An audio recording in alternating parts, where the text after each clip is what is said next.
The Montana wilderness stretched endlessly in every direction, a vast expanse of rugged mountains, dense forests, and hidden valleys that could swallow a person whole.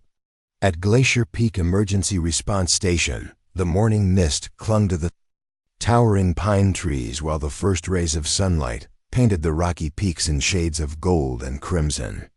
This was where the impossible happened daily, where lives hung in the balance, and where every second counted in the race between life and death. Before we jump back in, tell us where you're tuning in from, and if this story touches you, make sure you're subscribed because tomorrow I've saved something extra special for you. Captain Sarah Mitchell pulled her worn leather jacket tighter against the crisp mountain air as she walked across the tarmac toward her aircraft. Her boots clicked against the concrete with the confident rhythm of someone who had walked this path countless times before. At 32, Sarah had the weathered hands of a pilot who had seen more than her share of emergency rescues, and her determined blue eyes held the quiet intensity of someone who had learned to trust her instincts above all else. Her helicopter stood apart from the others like a relic from another era, while the rest of the emergency response fleet gleamed with fresh paint and cutting-edge technology. Sarah's Bell 206 Jet Ranger looked like it had seen better decades. The aircraft had been her father's before her, and his father's before him. 3 generations of Mitchell pilots had flown this same machine through mountain rescues, medical evacuations, and search operations that others deemed impossible. Helicopter's faded blue and white paint scheme told stories of countless missions. Scratches from tree branches marked the fuselage where she had navigated through forest canopies too thick for newer pilots to attempt.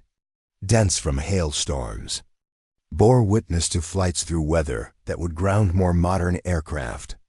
The instrument panel, while perfectly functional, displayed analog gauges and mechanical switches that belonged in a museum rather than an active rescue operation. "Still flying that antique, Mitchell?" called out Jake Patterson as he emerged from the hangar, his perfectly pressed flight suit bearing the insignia of the elite Mountain Rescue Division. Patterson was everything Sarah wasn't in the eyes of the department brass. He was young, ambitious, and flew the newest Eurocopter, EC-145, with its state-of-the-art avionics and twin-engine reliability. More importantly, he had the backing of Director Charles Brennan, who believed that modern emergencies required modern solutions. Sarah didn't look up from her pre-flight checklist as she inspected the tail rotor assembly. "Still gets people home safely, Patterson. That's what matters." Patterson laughed, the sound carrying across the quiet morning air. "You know, the department's been talking about updating the fleet. Maybe it's time you joined the 21st century." The comment stung, but Sarah had heard variations of it countless times over the past 5 years since she had inherited her position. The other pilots saw her aircraft as a liability, a dangerous reminder of outdated methods in an age of technological advancement. They failed to understand that the old Jet Ranger wasn't just a helicopter to Sarah. It was a connection to a legacy of service that stretched back 40 years. Her grandfather, William Mitchell, had been one of the first helicopter pilots to work mountain rescue in this region.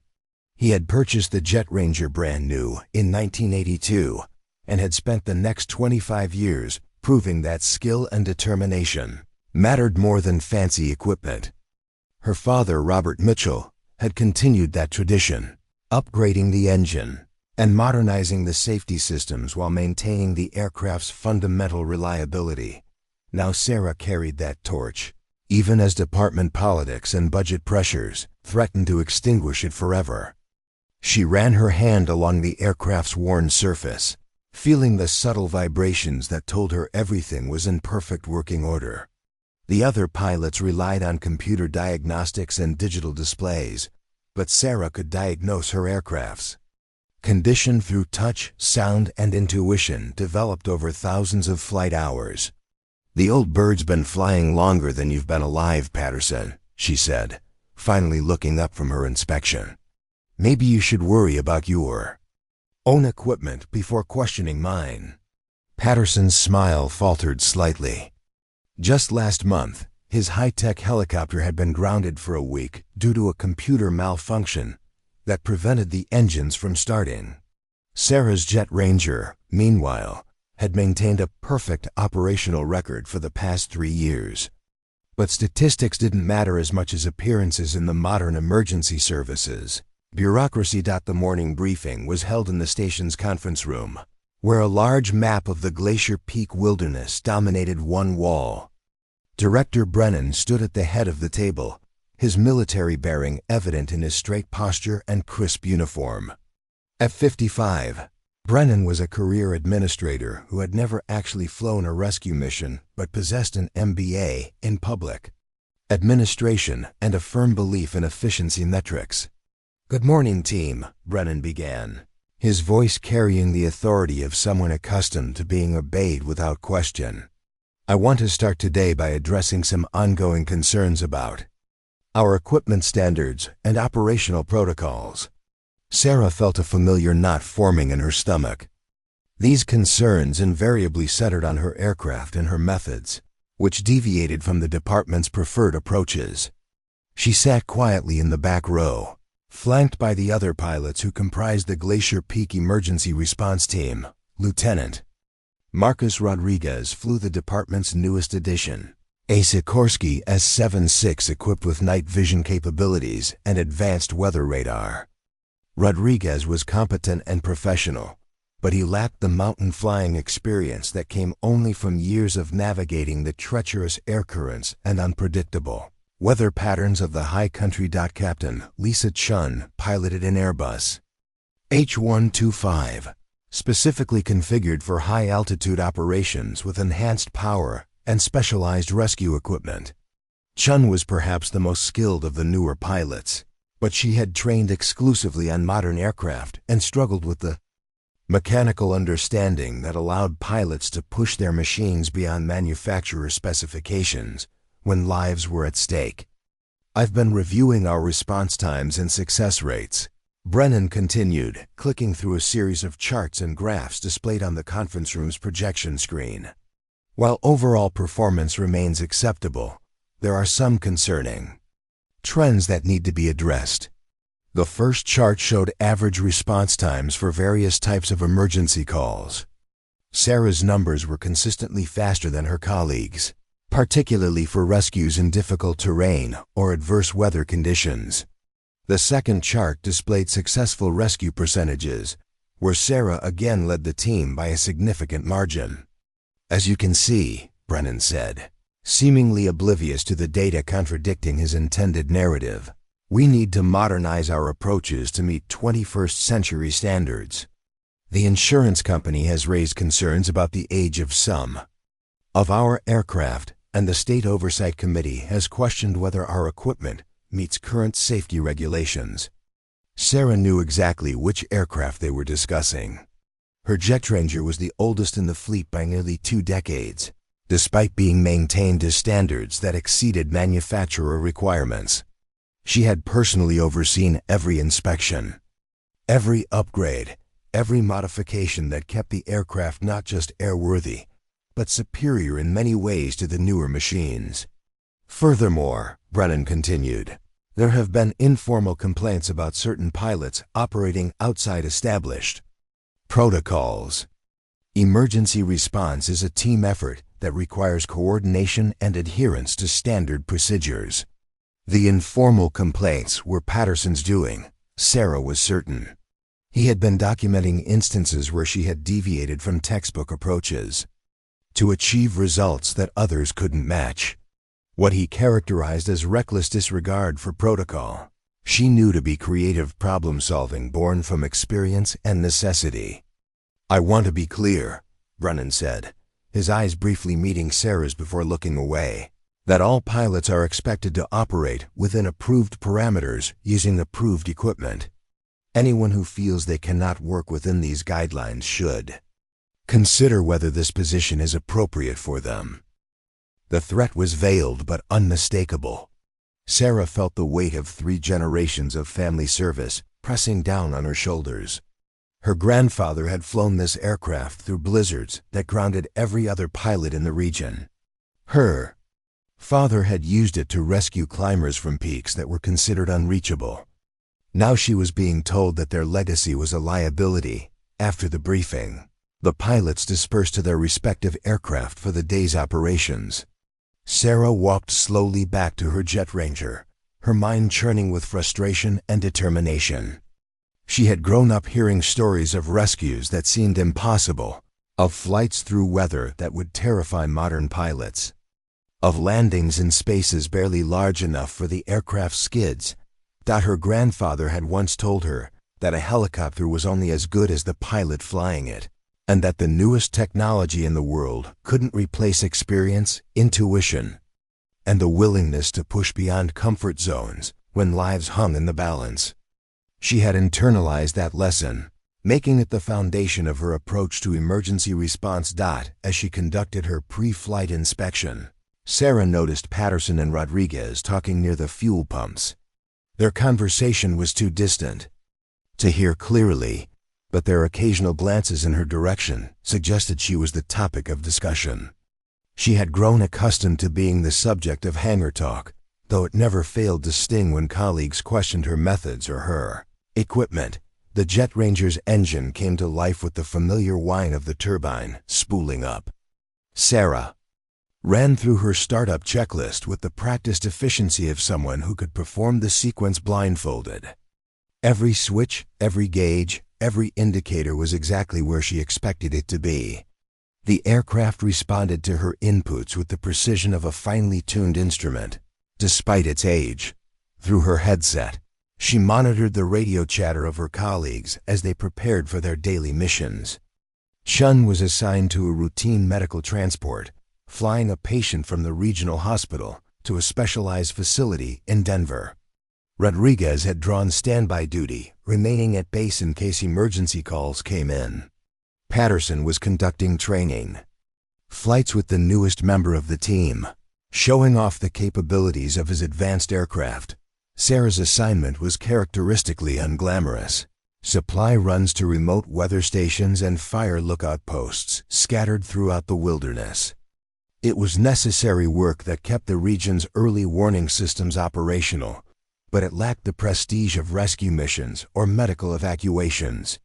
She suspected that Brennan assigned her these routine flights deliberately, hoping to convince her that her skills were better suited to cargo duty than emergency response. But Sarah knew something that the others didn't. The mountains were unpredictable, and routine flights had a way of becoming emergencies without warning. Weather could change in minutes, turning a simple supply run into a life-or-death struggle against the elements. Mechanical failures could occur at the worst possible moments, in the most remote locations, far from help or backup. Preparing and narrating this story took us a lot of time, so if you are enjoying it, subscribe to our channel. It means a lot to us. Now back to the story.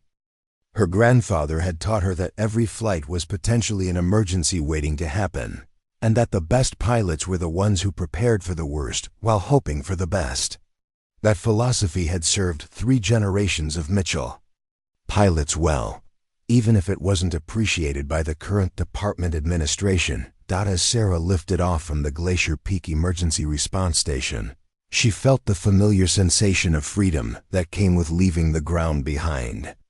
Up here, surrounded by the vast wilderness and the endless sky, the politics and prejudices of the ground seemed small and distant. Here, only skill mattered. Here, only results counted. The jet ranger climbed steadily into the morning air, its engine running smoothly and its controls responding with the precision that came from decades of careful maintenance and gradual improvements. Sarah banked toward the first weather station on her route, following valleys and ridgelines that she knew by heart. Below her, the Montana wilderness stretched out in all its magnificent isolation. This was a country that could kill the unprepared, that demanded respect and punished arrogance.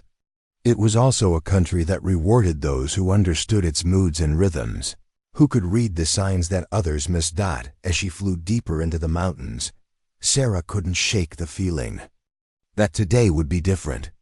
Something in the air, some subtle change in the atmospheric pressure, or the quality of the light, suggested that the routine supply run she had been assigned might become something much more significant.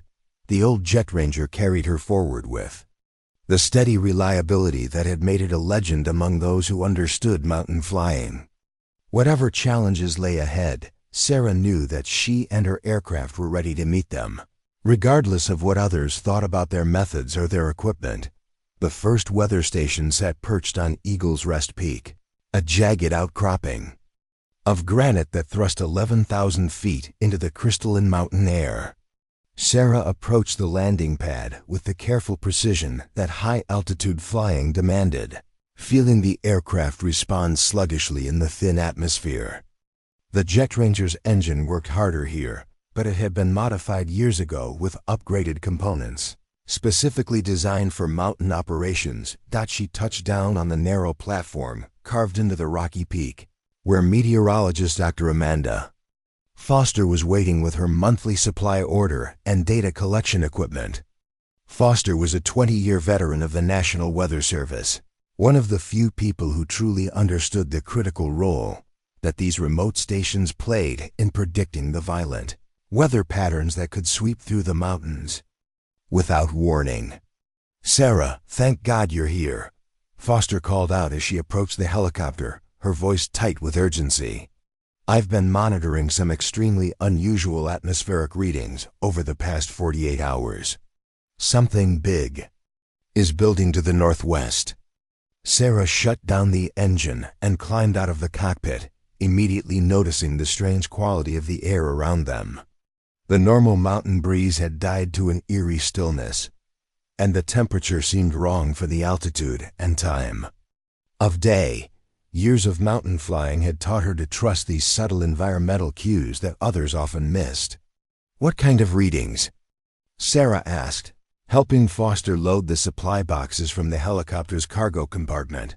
Foster led her into the weather station's cramped but sophisticated monitoring facility, where banks of computers and atmospheric sensors provided real-time data from across the region. The screens displayed information that would have been incomprehensible to most people, but Sarah had learned to read basic weather patterns during her years of mountain flying. "Look at this pressure gradient," Foster said, pointing to a series of colored lines moving across a digital map. "We're seeing pressure drops that shouldn't be possible at this time of year. The atmospheric moisture content is off the charts, and the temperature differentials between the upper and lower elevations are creating conditions I've never seen before." Sarah studied the displays, her pilot's instincts interpreting the data in terms of flying conditions rather than scientific measurements. What she saw made her stomach tighten with apprehension.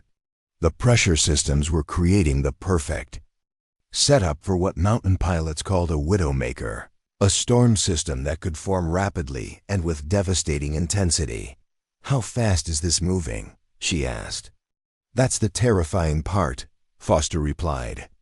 "Based on current wind patterns and atmospheric dynamics, this system could explode into a major storm within the next 6 to 8 hours.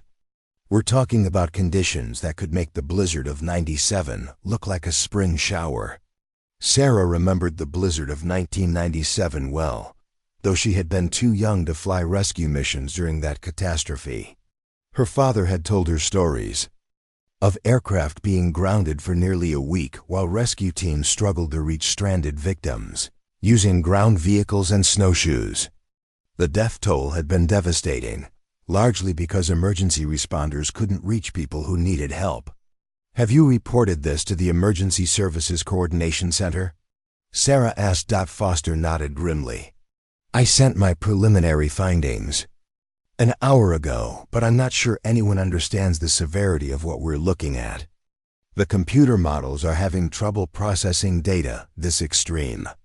Most of the meteorologists in the state office have never seen atmospheric conditions like these." As if summoned by their conversation, Sarah's radio crackled to life with an emergency dispatch call. She hurried back to the helicopter and keyed her microphone. Immediately recognizing the voice of Carol Hendricks, the veteran dispatcher who coordinated all emergency response activities for the region. All available aircraft, we have a developing situation in the White Bark Canyon area. Multiple distress calls from various locations. Initial reports suggest hikers and campers who were not prepared for deteriorating weather conditions. Sarah felt her pulse quicken. White Bark Canyon was a popular recreational area located in one of the most remote and treacherous sections of the wilderness. The canyon's narrow walls and unpredictable air currents made it challenging to navigate under the best conditions.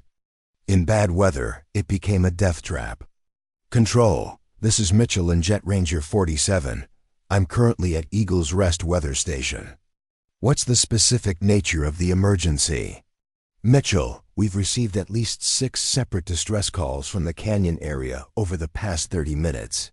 Park rangers report that approximately 40 people may be trapped in various locations by rapidly deteriorating conditions.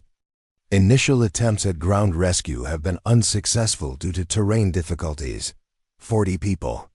Sarah's mind immediately began calculating the logistics of such a massive rescue operation. Even with the entire fleet working at maximum efficiency, evacuating that many people from such challenging terrain would require multiple trips and several hours of flying time.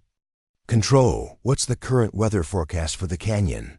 There was a pause before Hendricks responded, and Sarah could hear the concern in the dispatcher's voice. Mitchell, conditions are deteriorating rapidly. Visibility is dropping, winds are increasing, and we're looking at possible snowfall beginning within the next 4 hours. The Weather Service is calling this an unprecedented system. Sarah looked back at Foster, who had followed her to the helicopter and was listening to the radio traffic with a growing alarm. The meteorologist nodded grimly, confirming what Sarah already suspected. They were looking at a narrow window of opportunity before the weather made any rescue attempt impossible.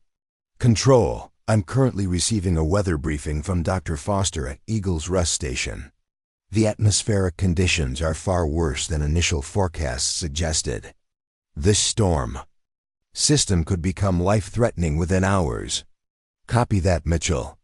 All pilots are being recalled to base for an emergency coordination briefing, ETA, at base. Sarah glanced at her watch and calculated the flight time back to Glacier Peak Emergency Response Station. 20 minutes, Control. Roger, be advised that this is being classified as a potential mass casualty event. All aircraft and personnel are being mobilized. As Sarah prepared for takeoff, Foster grabbed her arm with surprising strength. Sarah, you need to understand something.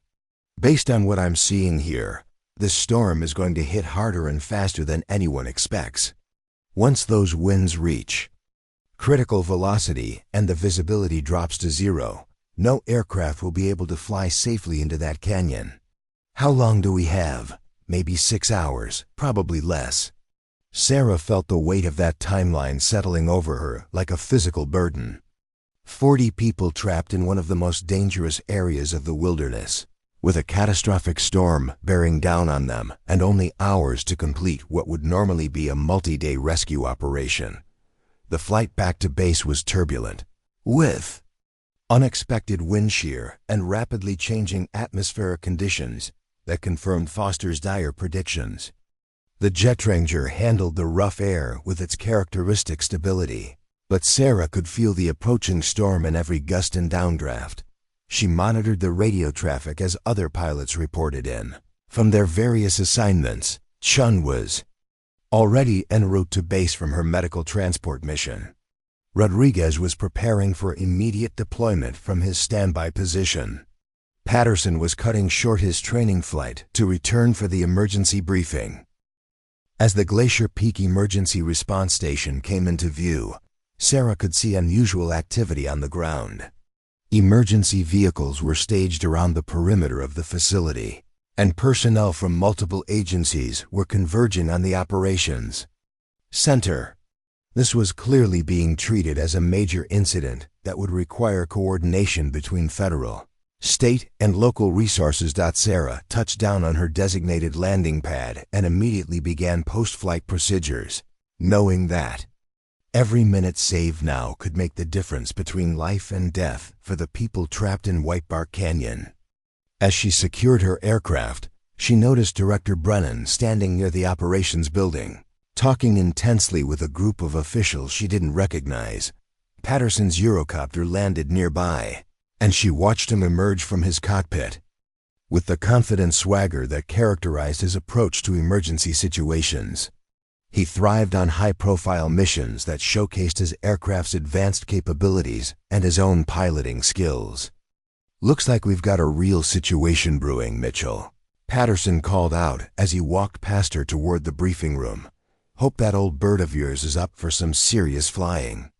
Sarah ignored the jab, focusing instead on the knowledge that people were counting on their entire team to perform at the highest level. Whatever personal conflicts existed between the pilots would have to be set aside in favor of the mission. Lives were at stake, and professional pride was a luxury they couldn't afford. The emergency briefing room was packed with more people than Sarah had ever seen there before. In addition to the usual flight crew and support personnel, representatives from the National Park Service, the County Sheriff's Department, and the State Emergency Management Agency were present. The atmosphere was tense with the urgency of a developing crisis. Director Brennan stood at the front of the room, his usual authoritative demeanor heightened by the gravity of the situation. Behind him, a large digital display showed a topographical map of the White Bark Canyon area, with various symbols indicating the known locations of stranded individuals and groups. "Ladies and gentlemen," Brennan began, his voice carrying clearly through the crowded room, "we are facing what could become the largest wilderness rescue operation in this region's history. Current intelligence suggests that approximately 40 civilians are trapped in various locations throughout White Bark Canyon, with a severe weather system approaching that will make rescue attempts impossible within the next few hours." Sarah studied the map, her experienced eye immediately identifying the challenges they would face. White Bark Canyon was a maze of narrow gorges, steep cliffs, and unstable landing areas. The terrain would require precise flying and intimate knowledge of mountain air currents. More importantly, it would demand the kind of improvisation and risk-taking that modern safety protocols discouraged. "Our primary objective," Brennan continued, "is to evacuate all civilians before the weather deteriorates to the point where flight operations become impossible. Based on current forecasts, we have approximately 4 to 6 hours before conditions become too dangerous for our aircraft to operate safely." 4 to 6 hours to rescue 40 people from some of the most challenging terrain in North America. Sarah felt the familiar surge of adrenaline that came with impossible missions. This was exactly the kind of situation that separated exceptional pilots from merely competent ones. Brennan clicked to the next slide, revealing a detailed operational plan that had clearly been developed by committee rather than field experience. The screen showed color-coded flight zones, predetermined evacuation routes, and standardized rescue protocols that looked impressive on paper, but failed to account for the reality of mountain flying in deteriorating conditions. "Each aircraft will be assigned specific sectors within the canyon," Brennan explained, using a laser pointer to highlight different areas of the map. "Patterson, you'll take the eastern approaches with your advanced navigation systems. Chun, your high-altitude capabilities make you ideal for the upper canyon rescues. Rodriguez, you'll coordinate the staging area and provide backup support as needed." Sarah noticed immediately that her name hadn't been mentioned. She raised her hand slightly, drawing Brennan's attention with reluctance he didn't bother to hide. "Mitchell, you'll be handling supply coordination and communication relay duties from the base perimeter. Your aircraft single quotes S. limitations ... make it unsuitable for the precision flying this operation requires." The dismissal landed like a physical blow. "Supply coordination," They were relegating her to cargo duty while people died in the mountains. Sarah felt the eyes of everyone in the room on her, some sympathetic, others satisfied to see the troublemaker finally put in her place.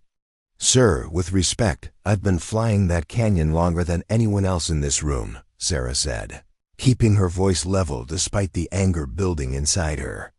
The Jet Ranger's slower speed and mechanical simplicity actually make it better suited for the tight maneuvering required in those narrow gorges. Patterson let out a barely audible snort of derision. "Mitchell, this isn't the time for your grandfather's flying stories. We need modern aircraft with modern capabilities for a modern rescue operation. The canyon walls create severe downdrafts and unpredictable wind shear," Sarah continued, ignoring Patterson's interruption. "The newer aircraft are more susceptible to those conditions because their computerized flight systems can't compensate for the rapid atmospheric changes. The Jet Ranger flies mechanically. It responds directly to pilot input without computer intervention." Chung leaned forward in her seat, her expression skeptical.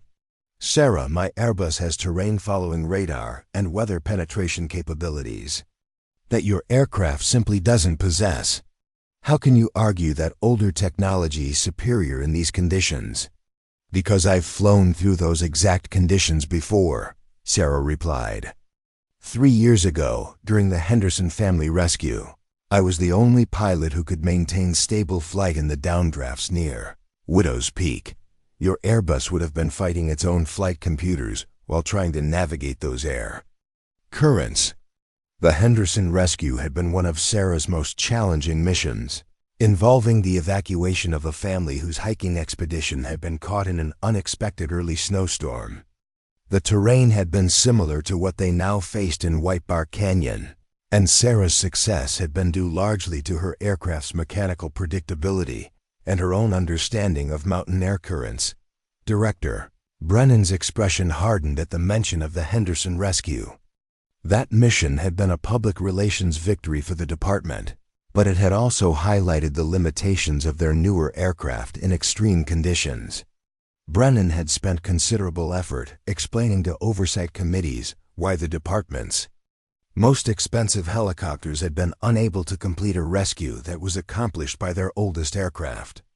"Captain Mitchell," Brennan said formally, "this operation requires coordination and precision.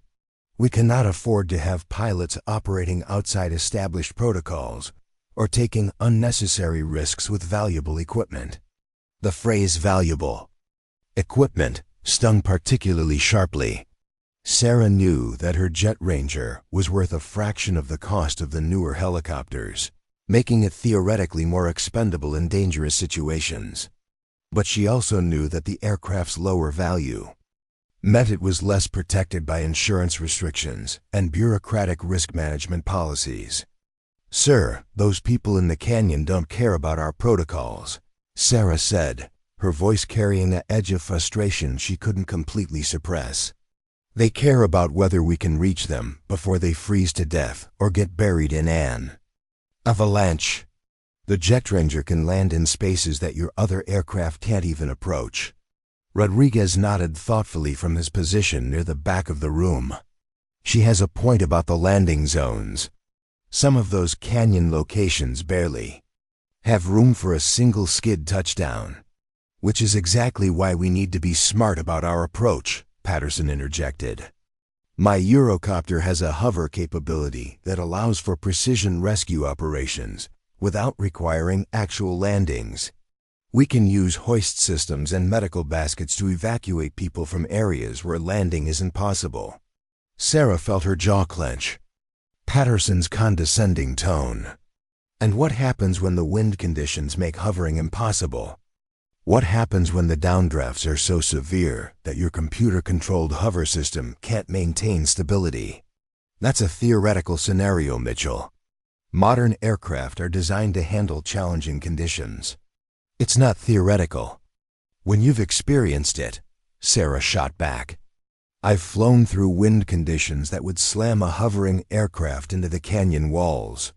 Sometimes the only way to complete a rescue is to put the aircraft down, shut off the engine, and wait." for the atmospheric conditions to stabilize. The room fell silent at the suggestion. Shutting down an aircraft in a hostile environment went against every modern safety protocol and risk management procedure. It was the kind of old-school mountain flying technique that belonged to an earlier era of emergency response. Dr. Helen Vasquez, the department's safety officer, spoke up from her position near the front of the room. "Captain Mitchell, emergency shutdown procedures in field conditions carry enormous risks.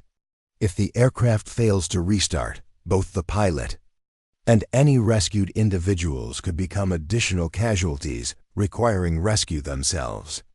"That's true," Sarah acknowledged. "But it's also true that sometimes taking that risk is the only way to save lives. The JetRanger has a mechanical restart system that doesn't depend on computer controls or complex electronic systems. It's designed to be reliable in exactly those situations." Brennan was clearly growing impatient with the debate. "This discussion is academic, Captain. The operational plan has been established based on careful analysis of our available resources and capabilities. Your assignment is supply coordination, and I expect you to execute those duties professionally." Sarah felt the dismissal settling over her like a suffocating blanket. Around the room, she could see the mixture of expressions on her colleagues' faces, some sympathetic, others relieved that they wouldn't have to deal with her unorthodox methods during such a critical operation. But as she looked at the map of White Bark Canyon, Sarah's mind was already working through the challenges that lay ahead. She knew every ridge, every thermal current, every wind pattern in that terrain. She had studied those mountains since childhood, first through her grandfather's stories and later through hundreds of hours of flying time. The eastern approaches that Patterson had been assigned were notorious for their unpredictable wind shear, particularly during atmospheric pressure changes like the ones Dr. Foster had described.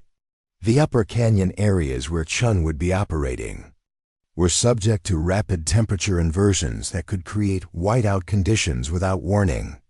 Most importantly, the standardized rescue protocols being imposed by headquarters were designed for normal emergency situations, not for the kind of unprecedented weather event that was bearing down on them.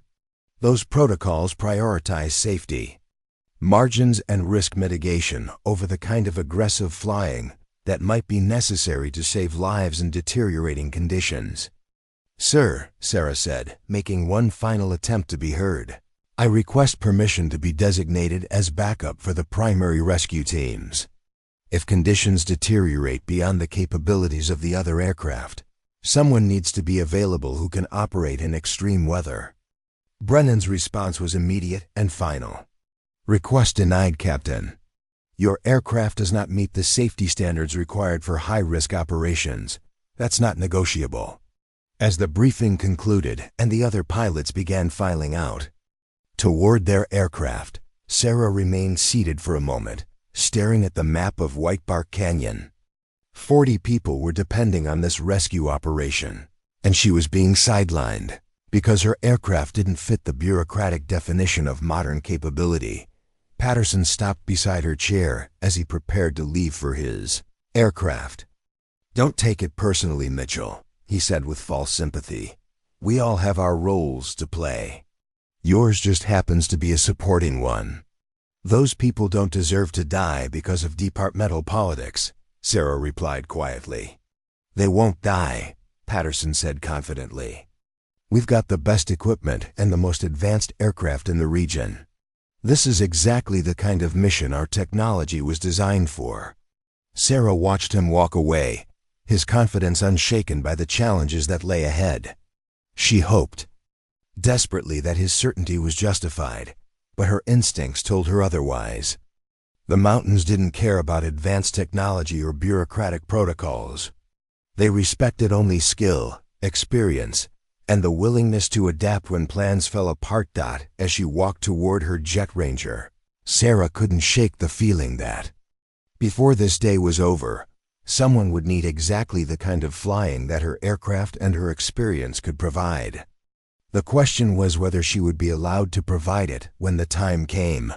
The wind was already picking up across the airfield, and the atmospheric pressure seemed to be dropping by the minute.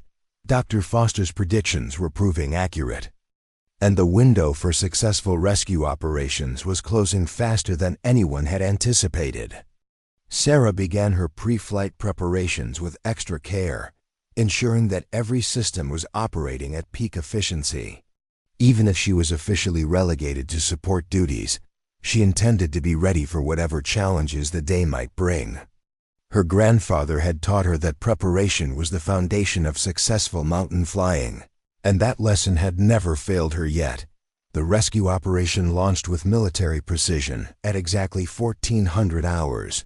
The three primary aircraft lifting off in sequence from Glacier Peak Emergency Response Station. Patterson's Eurocopter led the formation, its twin engines producing the distinctive whop-whop sound of modern rotor systems as it banked toward the eastern approaches of White Bark Canyon. Chun followed in her Airbus H-125, climbing rapidly to reach the high-altitude rescue zones in the upper canyon. Rodriguez maintained his position at the staging area, coordinating ground support and emergency medical teams. Sarah watched from her assigned position at the communications relay station, a hastily erected collection of radio equipment and monitoring displays positioned on a ridge overlooking the rescue zone. Her jet ranger sat nearby, engines cold, supposedly ready only to ferry supplies or provide emergency communication backup. The irony wasn't lost on her. She had the best view of the canyon and the most experience reading its dangerous air currents, yet she was relegated to observer status. Through her headset, she monitored the radio chatter as the rescue teams made their initial approaches to the trapped civilians. The first reports were encouraging, with Patterson successfully locating a family of 4, stranded on a narrow ledge about halfway down the eastern canyon wall. "Base, this is Patterson in Eurocopter 1, came his confident voice through the radio. "I have visuals on the Harrison family. They appear to be in good condition, though hypothermic. Beginning precision hover for basket evacuation." Sarah adjusted her binoculars and watched Patterson's aircraft as it maneuvered into position above the stranded family. Even from her distant vantage point, she could see the challenges he was facing. The canyon walls were funneling wind in unpredictable patterns, and the approaching storm was already beginning to affect atmospheric stability. "Looking good, Patterson," came Rodriguez's voice from the staging area. "Medical team is standing by for immediate treatment upon your return." But Sarah could see what the others couldn't, the subtle signs that indicated deteriorating flight conditions. The way Patterson's aircraft was fighting to maintain its hover position, the increasing frequency of his control inputs, and most tellingly, the behavior of the canyon's thermal currents as they interacted with the changing atmospheric pressure. "Patterson, this is Mitchell." Sarah keyed her radio despite knowing it would irritate Brennan. "Be advised that I'm seeing some unusual thermal activity in your area. You might want to expedite that evacuation." "Copy that, Mitchell," Patterson replied with barely concealed annoyance. "Everything's under control here. These advanced flight systems are designed for exactly this type of operation." Sarah bit back her response, knowing that arguing would only distract Patterson from the delicate flying he was attempting. But her grandfather's voice echoed in her memory, warning about the pride that came before catastrophic falls in mountain flying. The first sign of trouble came 15 minutes later, as Patterson was lifting the second family member into his aircraft using the rescue basket. A sudden downdraft, invisible to radar, but clearly visible to Sarah's experienced eye, slammed into the Eurocopter with devastating force. "Mayday, mayday!" Patterson's voice crackled through the radio, his earlier confidence replaced by panic. "I'm experiencing severe turbulence and control difficulties. The aircraft is not responding to normal inputs." Sarah was already moving toward her jet ranger before Patterson finished his transmission. She could see his aircraft being battered by the violent air currents, its computerized flight systems struggling to compensate for conditions they had never been programmed to handle. Patterson, you need to break off the hover immediately. Sarah called into her radio as she began her emergency startup sequence. Get some forward airspeed and exit the canyon until the conditions stabilize. Negative, I've got people on the line here. I can't abandon the rescue. But the Eurocopter's advanced systems were becoming a liability rather than an asset. The computer-controlled hover function was fighting against Patterson's manual inputs, creating a dangerous oscillation that threatened to slam the aircraft into the canyon wall. "Base, this is Chun," came Lisa's voice from the upper canyon. "I'm also experiencing severe turbulence up here. The weather is deteriorating faster than forecast. Visibility is dropping rapidly, and I'm seeing snow beginning to fall." Sarah's Jet Ranger came to life with its familiar rumble, the mechanical systems, responding instantly to her commands. She didn't wait for permission from base control. Lives were at stake, and bureaucratic protocol was a luxury they could no longer afford. "Base, this is Mitchell," she announced as she lifted off from the relay station. "I'm proceeding to provide emergency assistance to the rescue teams." "Mitchell, you are not authorized for rescue operations." Brennan's angry voice came through the radio immediately. "Return to your assigned position immediately." "Sir, Patterson is in trouble, and people are going to die if someone doesn't intervene," Sarah replied as she banked toward the canyon. "I'm the only pilot available who has experience with these conditions." As she approached the canyon, Sarah could see the full scope of the developing disaster. Patterson's Eurocopter was trapped in a vicious cycle of downdrafts and updrafts, its sophisticated flight systems unable to adapt to the rapidly changing conditions. One family member was still stranded on the ledge, while another hung helplessly in the rescue basket suspended below the struggling aircraft. Chun's Airbus was faring slightly better in the upper canyon, but even from a distance, Sarah could see that she was fighting a losing battle against the deteriorating weather. Snow was beginning to fall heavily, and the visibility was dropping toward the point where instrument flying would become necessary. Rodriguez's voice came through the radio. "With increasing urgency, all aircraft weather service are upgrading their forecast. We're now looking at blizzard conditions within the next 2 hours. Recommend immediate evacuation of all personnel from the canyon." But 26 people were still trapped in various locations throughout White Park Canyon, and the window for rescue was closing rapidly. The original timeline of 4 to 6 hours had been compressed to perhaps 90 minutes before conditions became completely unsurvivable for aircraft operations. Sarah reached Patterson's position just as his Eurocopter was slammed by another violent downdraft. She could see him fighting his controls, his advanced aircraft bucking and rolling like an untrained horse. The family member suspended in the rescue basket was being whipped around by the turbulence, in immediate danger of being dashed against the canyon wall. "Patterson, I'm going to position below you and attempt to stabilize the rescue basket," Sarah radioed as she maneuvered her Jet Ranger into the chaotic airspace beneath the Eurocopter. "Mitchell, stay clear," Patterson shouted. "The downdrafts are too severe. You'll get caught in the same conditions." But Sarah had an advantage that Patterson's computerized aircraft lacked: mechanical simplicity and instantaneous response to pilot input. The Jet Ranger didn't need to process atmospheric data through complex flight computers. It simply did what Sarah told it to do. When she told it to do it, she eased her aircraft into position beneath the rescue basket, using her understanding of the canyon's air currents to find pockets of relatively stable air that Patterson's systems couldn't detect. The Jet Ranger responded to every subtle control input, dancing through the turbulence with the agility of an aircraft designed for exactly these conditions. "I'm going to try to guide the basket to that ledge over there," Sarah called out, indicating a narrow shelf of rock about 50 feet away. "On my mark, lower the basket, and I'll use my rotor wash to push it toward the landing zone." It was an incredibly dangerous maneuver that violated every safety protocol in the emergency response manual.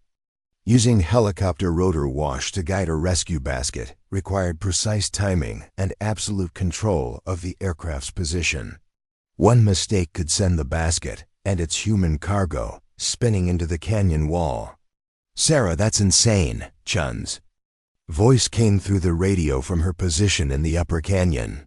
"You can't control rotor wash with that kind of precision in these conditions." "Watch me," Sarah replied, her voice calm despite the chaos surrounding her.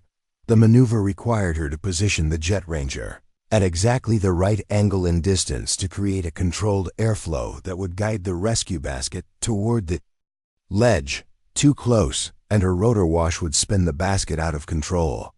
Too far away, and she wouldn't have enough influence on its movement. Sarah drew on every lesson her grandfather had taught her about reading air currents and understanding the subtle interactions between aircraft and atmosphere.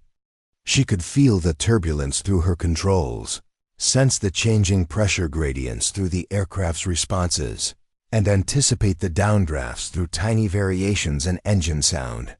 "Now, Patterson," she called out. Patterson lowered the rescue basket as Sarah angled her jet ranger to create a controlled stream of rotor wash. The basket swayed violently in the turbulent air, but Sarah's precisely directed airflow gradually pushed it toward the rocky ledge where it could be safely grounded. The family members scrambled out of the basket and onto the relative safety of the ledge where he could wait for better conditions or alternative rescue methods. It wasn't a complete evacuation, but it was survival, and sometimes survival was the best that could be achieved in impossible conditions. "Incredible," Rodriguez's voice came through the radio from the staging area. "Mitchell, that was the most precise flying I've ever seen." But Sarah's attention was already focused on the next crisis. Chun's voice crackled through the radio with increasing desperation as she struggled with her own emergency in the upper canyon. "Base, this is Chun. I'm experiencing complete instrument failure and near-zero visibility. I've lost contact with the rescue party on the ground, and I'm not sure I can find my way out of the canyon." The storm was arriving ahead of schedule, with devastating consequences for everyone trapped in Whitebark Canyon. Patterson had managed to stabilize his aircraft enough to evacuate the remaining family members, but he was reporting multiple system failures and requesting immediate permission to return to base. Sarah looked up at the darkening sky, feeling the barometric pressure dropping and sensing the approaching fury of the mountain storm. They had rescued perhaps 8 people so far, with more than 30 still trapped in increasingly dangerous conditions. The real test was just beginning, and it would require exactly the kind of flying that modern safety protocols were designed to prevent. The blizzard struck Whitebark Canyon with the sudden fury that only mountain storms could unleash. Within minutes, the visibility dropped from challenge into impossible, and the wind speeds increased to levels that would ground any sensible pilot. Snow began falling so heavily that it created a white curtain across the canyon, turning the rescue operation into a desperate race against time and nature. Sarah fought her way through the deteriorating conditions toward Chun's last known position. In the upper canyon, her jet ranger bucking and rolling in the violent turbulence. The aircraft's mechanical flight controls responded instantly to her inputs, allowing her to maintain control even as the storm tried to tear her from the sky. "Chun, this is Mitchell," Sarah called through the radio static that was becoming increasingly problematic as the storm interfered with communications. "What's your current status and position?" Lisa Chun's voice came through broken and panicked. "Mitchell, I'm completely lost. My GPS failed about 10 minutes ago, and I can't see anything through this snow. I think I'm somewhere near the north wall of the upper canyon, but I'm not certain." Sarah's blood ran cold. The north wall of the upper canyon was notorious for its unstable air currents and hidden rock formations that could appear without warning through cloud cover. If Chun was flying blind in that area, she was in immediate danger of controlled flight into terrain, the mountain flying equivalent of a death sentence. "Chun, listen to me carefully," Sarah said, forcing her voice to remain calm despite the urgency of the situation. "I need you to reduce power immediately and begin a controlled descent. Don't try to navigate, just focus on maintaining aircraft." "Control. I can't see anything, Sarah. If I descend, I might hit something." "Trust me, Lisa, I'm coming to get you, but I need you to get below the worst of the turbulence. The upper canyon has rock formations that create wind shear patterns. You need to get down to about 8,000 feet elevation." As Sarah climbed toward Chun's position, she could feel her own aircraft being pushed to its limits by the storm. Ice was beginning to form on her windshield despite the heating elements, and the engine was working harder in the thin, moisture-laden air. But the Jet Ranger's mechanical systems continued to function reliably, unaffected by the electromagnetic interference that was crippling the more sophisticated aircraft. Through her headset, she could hear the growing chaos of the rescue operation as other teams reported equipment failures and dangerous conditions. Patterson had managed to return to base safely, but his Eurocopter was reporting multiple system malfunctions that would require extensive repairs. Rodriguez was coordinating ground rescue teams, but their progress was being severely hampered by the rapidly accumulating snow. "Base, this is Chun," came Lisa's increasingly desperate voice. "I think I'm in serious trouble here. My altimeter is giving inconsistent readings, and I'm experiencing severe icing on the rotor system." Rotor icing was one of the most dangerous conditions a helicopter could encounter. As ice accumulated on the rotor blades, it changed their aerodynamic properties and could lead to catastrophic vibration and loss of control. Modern aircraft had sophisticated anti-icing systems, but extreme conditions could overwhelm even the most advanced technology. Sarah pushed her Jet Ranger harder, climbing through air so turbulent that she had to fight to keep the aircraft oriented properly. The mechanical nature of her flight controls became a crucial advantage. While computerized systems might freeze or malfunction in these conditions, her direct cable and hydraulic connections responded immediately to every control input. "I've got you on visual, Lisa," Sarah called out as she spotted Chen's Airbus through the swirling snow. The aircraft was clearly in distress, flying erratically and showing signs of the rotor icing that Chun had reported. Chun's Airbus was trapped in a pocket of severe turbulence between two rock formations, the sophisticated autopilot system fighting against manual control inputs in a way that was making the aircraft's flight path increasingly unpredictable. Sarah could see that Lisa was overcorrecting for the automated system's responses, creating a dangerous oscillation that threatened to tear the aircraft apart. "Lisa, you need to disconnect your autopilot system completely," Sarah radioed. "The computer is fighting you, and it's making the situation worse." "I tried that, but the manual override isn't responding. The system seems to be locked in emergency mode." Sarah's heart sank. She had seen this type of system failure before. Sophisticated aircraft that became trapped in automated emergency procedures that were actually making dangerous situations worse. The computers were programmed to follow specific protocols, but they couldn't adapt to the kind of unprecedented conditions they were now facing. "Okay, Lisa, I'm going to try something.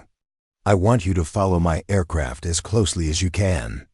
I'm going to lead you out of this turbulence pocket and down to a more stable altitude." Sarah maneuvered her Jet Ranger into position ahead of Chun's struggling Airbus, using her knowledge of the canyon's air currents to find a path through the turbulence. The technique was incredibly dangerous. Flying formation in zero visibility conditions required absolute trust and precise coordination between pilots.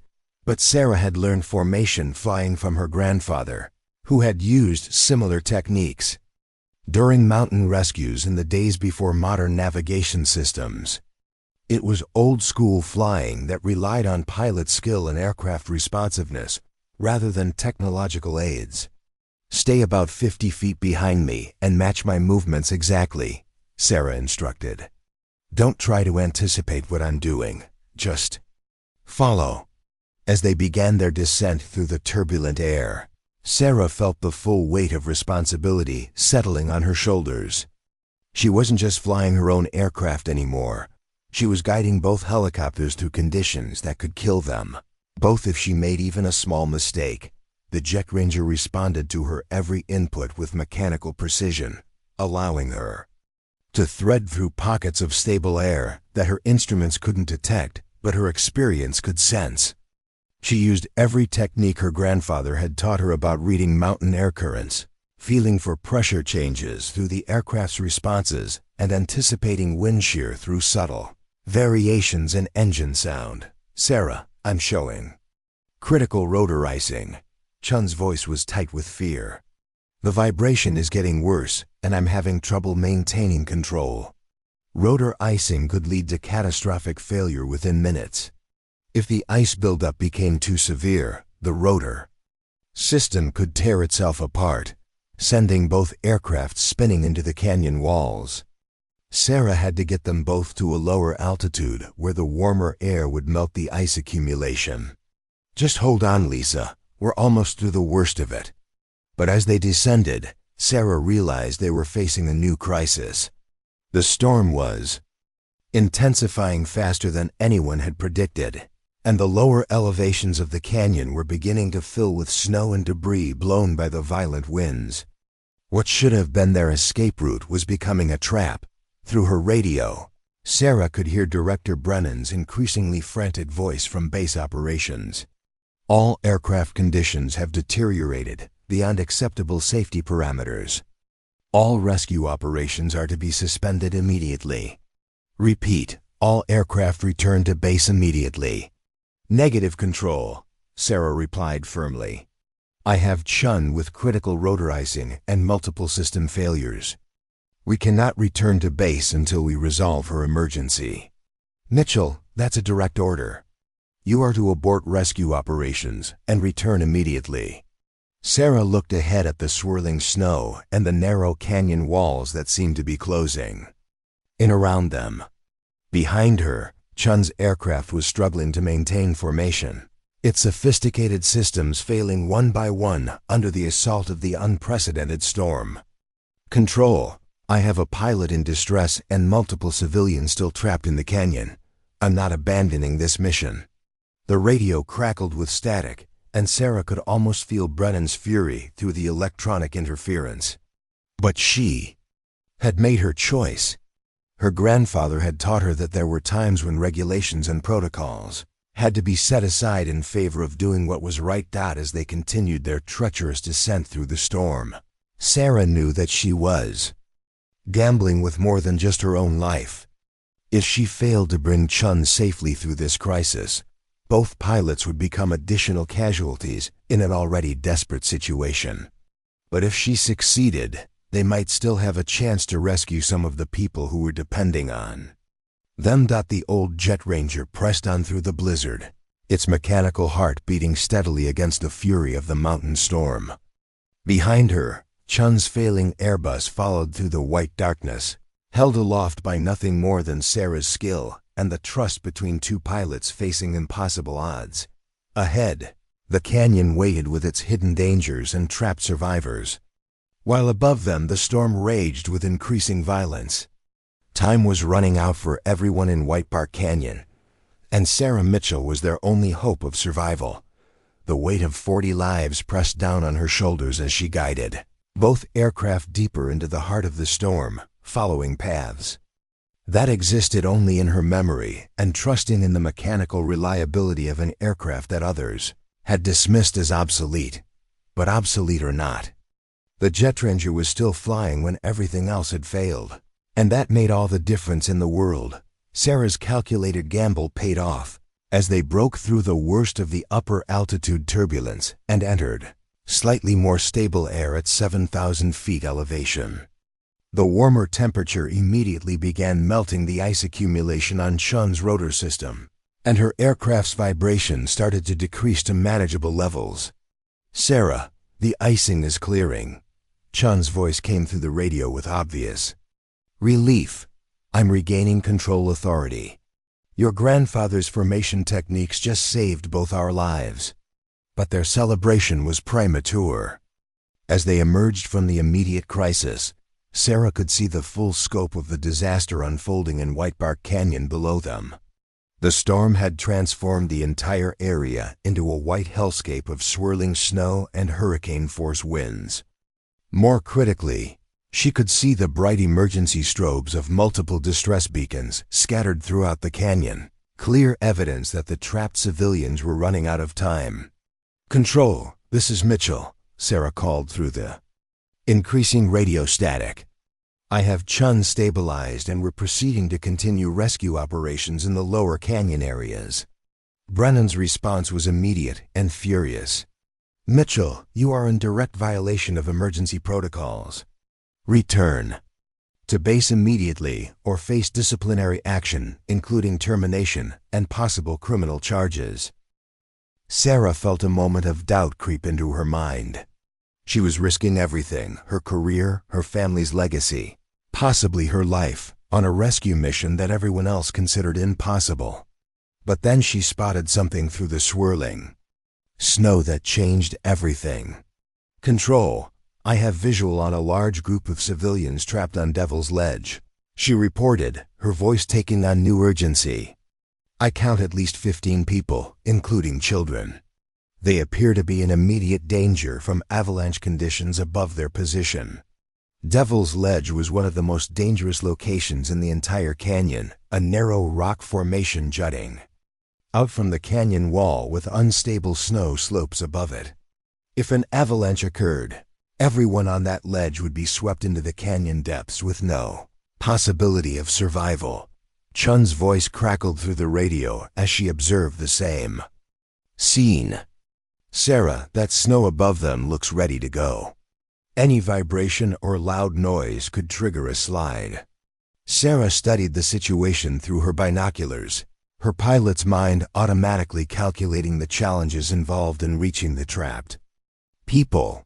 The ledge was barely large enough for one helicopter to land, and the approach would require flying directly beneath the unstable snowfield that threatened to collapse at any moment. "Control, this is an immediate life-threatening situation," Sarah radioed. "I'm proceeding with the emergency evacuation of Devil's Ledge. The avalanche risk is critical." "Negative, Mitchell." Brennan's voice was reaching panic levels. "The weather conditions make any rescue attempt suicidal. You are ordered to abort immediately." But Sarah was already analyzing the approach to Devil's Ledge, drawing on decades of mountain flying experience to find a way to reach the trapped civilians. The key would be timing, getting in and out before the rotor, noise and vibration could trigger the avalanche hanging above them. "Lisa, I need you to maintain position about half a mile away," Sarah instructed Chun. "If that snow slope comes down, I don't want both aircraft caught in the slide zone." "Sarah, this is insane," Chun replied. "Even if you can land on that ledge, there's no way to evacuate 15 people before triggering an avalanche." Sarah was already formulating a plan that would have terrified any safety officer, but represented the only realistic chance of saving the trapped civilians. "I'm not going to land conventionally. I'm going to use an emergency shutdown technique my grandfather taught me." The emergency shutdown technique was a desperate measure used only in the most extreme circumstances.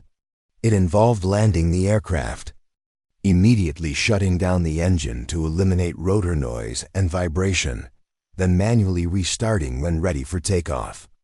It was incredibly dangerous because if the engine failed to restart, everyone would be trapped. "That's beyond risky, Sarah," Chun protested. "If your engine doesn't restart, you'll be stuck on that ledge with them.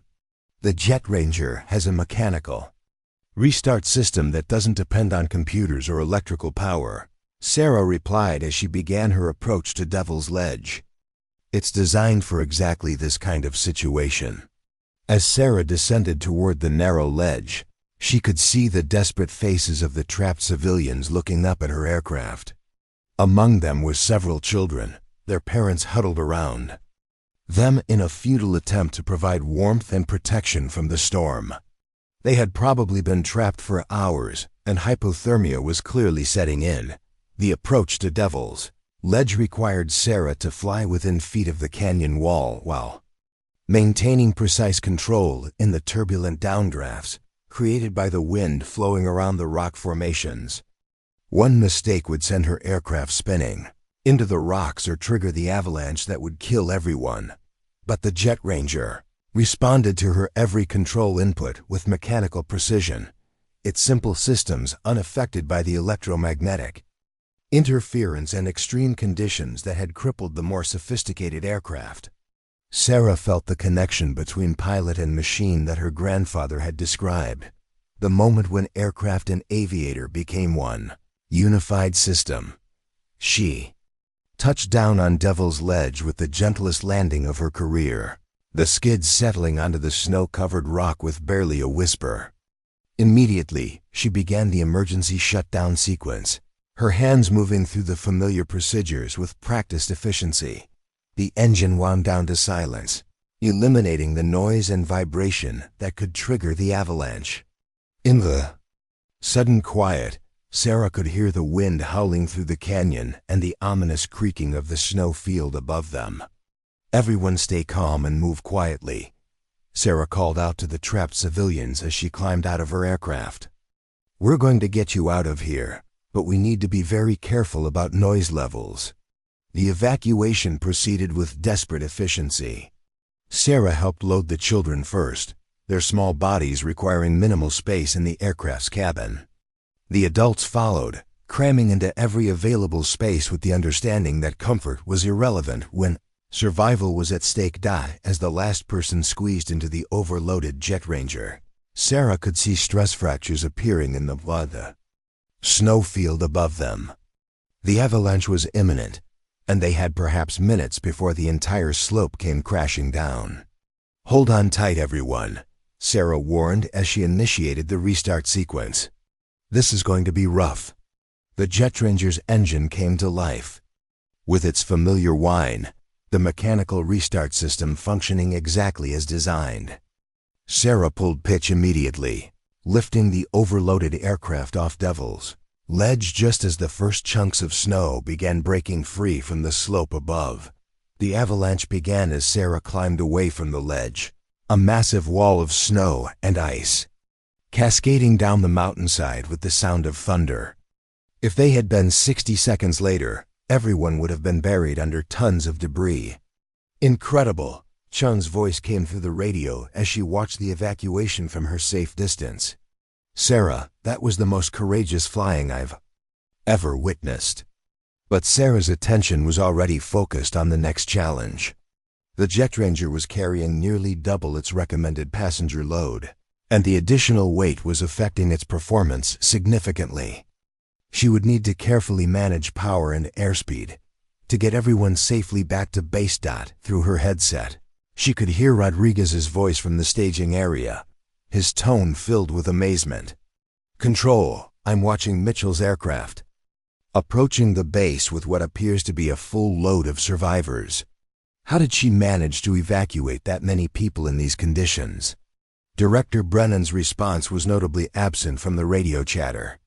Sarah suspected he was struggling to reconcile what he was witnessing with his firmly held beliefs about modern emergency response protocols. As Sarah approached the Glacier Peak Emergency Response Station, she could see emergency medical teams waiting to receive the rescued civilians.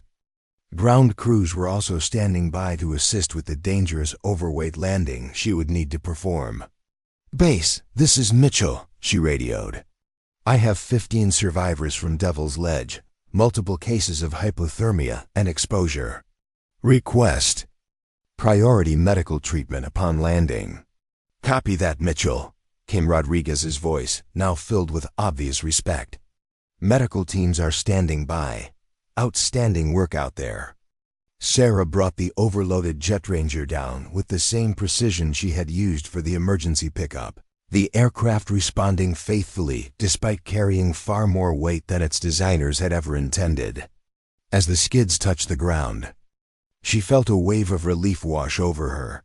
15 lives saved from certain death. accomplished using techniques and equipment that others had dismissed as obsolete. But Sarah knew that her vindication was incomplete. There were still more than 20 people trapped in other areas of White Park Canyon, and the storm was far from over. As medical teams rushed to treat the rescued civilians, Sarah began preparing for her next mission into the heart of the blizzard. The old Jet Ranger had proven its worth beyond any doubt, but the real test was still ahead of them. As the last survivor was carried away on a stretcher, Dr. Emily Watson, the chief medical officer, approached Sarah with an expression of professional concern mixed with obvious admiration. "Captain Mitchell, I've been treating mountain rescue victims for 15 years, and I've never seen hypothermia cases this severe survive a helicopter evacuation," Dr. Watson said, checking her tablet displaying the survivors' vital signs. "3 of those children would have been dead within another hour. How did you manage to get them all out alive?" Sarah was already conducting post-flight checks on her aircraft, noting several warning indicators that suggested the overweight. Flight had pushed the Jet Ranger close to its operational limits. The aircraft did its job, Doc. That's what it was built for. But Dr. Watson wasn't satisfied with the modest response. "No, Captain, what you did out there went far beyond normal aircraft capability. I watched the footage from our observation cameras. You landed on a space barely larger than your rotor disc, in winds that should have made flight impossible, then took off carrying nearly twice your rated passenger capacity. That wasn't just the aircraft, that was extraordinary piloting." Before Sarah could respond, Chief Maintenance Officer Tony Castellanos jogged over from the hangar, his face showing the kind of excitement that only came from witnessing something truly exceptional. "Mitchell, I need to know what you did to this bird," Castellanos said, running his hands along the Jet Ranger's fuselage. "The telemetry data I'm seeing doesn't make sense. You pulled off maneuvers that should have exceeded the aircraft's structural limits, but everything checks out perfectly." Sarah smiled grimly as she continued her inspection. "Tony, this aircraft was modified by 3 generations of mountain pilots. My grandfather upgraded the engine mounts to handle high-stress operations. My father reinforced the transmission housing and installed redundant control linkages. Every modification was done to push the performance envelope while maintaining safety margins. But the weight and balance calculations for that evacuation..." Castellanos shook his head in disbelief. 15 passengers plus equipment in an aircraft designed for maybe 6 people maximum. How did you even get it off the ground? "Center of gravity management and power techniques that aren't taught in modern flight schools," Sarah replied. "My grandfather learned them from test pilots in the 1960s, when helicopters were still experimental and pilots had to figure out the limits themselves." As they spoke, Sarah noticed a small crowd gathering around her aircraft. Ground crew members, medical personnel, and support staff were all staring at the Jet Ranger with new respect.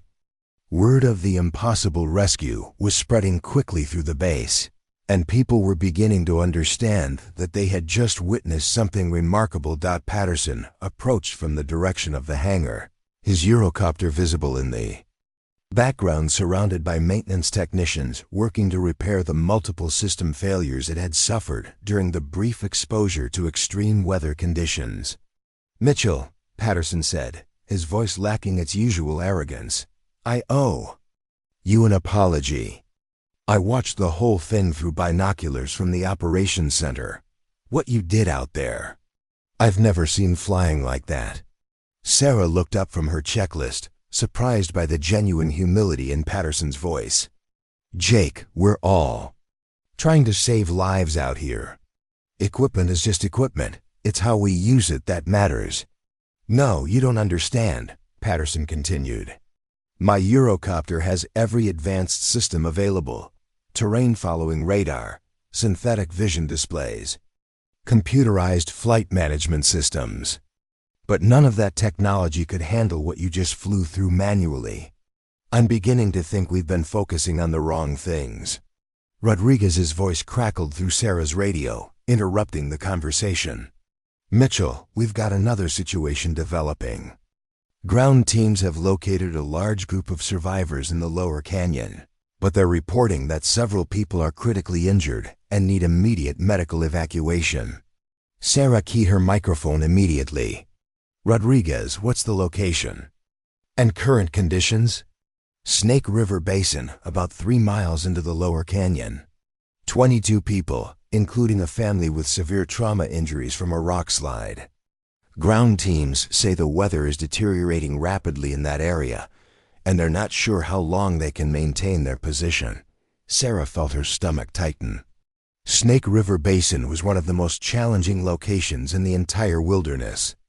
Area, a narrow valley, surrounded by steep walls that created severe downdrafts and unpredictable wind patterns even in good weather. In the current storm conditions, it would be like flying into a blender. Rodriguez, what's the status of other aircraft? Can Chun provide backup? Negative, Mitchell.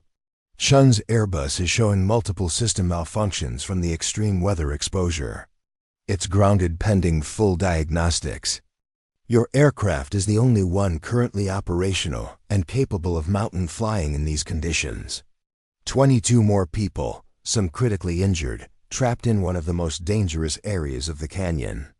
Sarah looked at her jet ranger, noting the stress indicators and warning lights that suggested the aircraft was approaching the limits of safe operation. But she also knew that those people would die without immediate medical attention. Director, Brennan's voice suddenly cut through the radio traffic, his tone suggesting he had finally accepted the reality of the situation. Mitchell, I'm authorizing you to proceed with the Snake River Basin rescue operation. All other aircraft are grounded due to equipment failures or weather limitations. You're our only option. The admission must have been difficult for Brennan to make. After spending months trying to sideline Sarah and her aircraft, he was now forced to acknowledge that his modern, expensive fleet was useless in the conditions that mattered most. Copy that, Control. Sarah replied. I'm proceeding to Snake River Basin for medical evacuation. Estimated flight time 20 minutes each way. As Sarah prepared for takeoff, Dr. Watson approached with a field medical kit and emergency supplies. Captain, I'm coming with you. Those injury reports suggest we might need immediate medical intervention during the flight. Sarah shook her head firmly. Doc, this is going to be the roughest flying of the day. The weight restrictions alone make it impossible to carry non-essential personnel. Those people are going to die without immediate medical care, Dr. Watson insisted. I can provide treatment during the flight that could mean the difference between life and death when we reach the hospital. Sarah considered the medical officer's request. Dr. Watson was small and experienced in helicopter operations, having flown numerous medical evacuations over the years. More importantly, her medical expertise could indeed save lives during what would inevitably be a challenging flight back to base. All right, Doc, but you need to understand that this isn't going to be a normal medical transport. We're going to be flying through conditions that will test both the aircraft and everyone aboard. As they lifted off from Glacier Peak Emergency Response Station for the second time that day, Sarah could feel the increased turbulence and deteriorating visibility that indicated the storm was reaching its peak intensity. The jet ranger climbed steadily through the chaotic air, its mechanical systems continuing to function reliably despite the extreme conditions. Through her headset, Sarah could hear the radio chatter from ground teams struggling to maintain their positions throughout the canyon. The storm was creating conditions that made even ground-based rescue operations extremely dangerous, with visibility near zero and temperatures dropping rapidly. Mitchell, this is Ground Team Alpha, came a voice through the static. We're at Snake River Basin with the injured parties. Conditions here are deteriorating rapidly. We've got severe hypothermia cases and at least 3 people with critical trauma injuries. How soon can you reach us? Sarah checked her navigation instruments and calculated their progress against the increasing headwinds. Ground Team Alpha, I'm 15 minutes out. Have you prepared a landing zone? Affirmative, but be advised that the wind conditions down here are extreme. We're seeing gusts over 60 knots, and the direction is constantly changing due to the canyon walls. 60-knot winds with constantly changing direction, conditions that would challenge even the most experienced mountain pilot, Sarah felt. The familiar surge of adrenaline that came with approaching the edge of what was possible in helicopter operations. But as she guided the Jet Ranger deeper into the storm-ravaged canyon, Sarah knew that this rescue would be the ultimate test of everything her grandfather had taught her about mountain flying. 22 lives were dependent on her ability to land in impossible conditions and evacuate critically injured people through a blizzard that was growing more violent by the minute.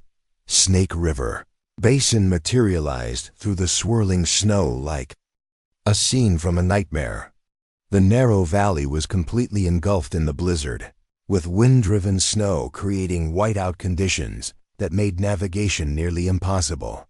Sarah could barely make out the emergency strobes of the ground teams, position markers through the chaos, and the turbulence was so severe that she had to fight constantly to maintain aircraft control.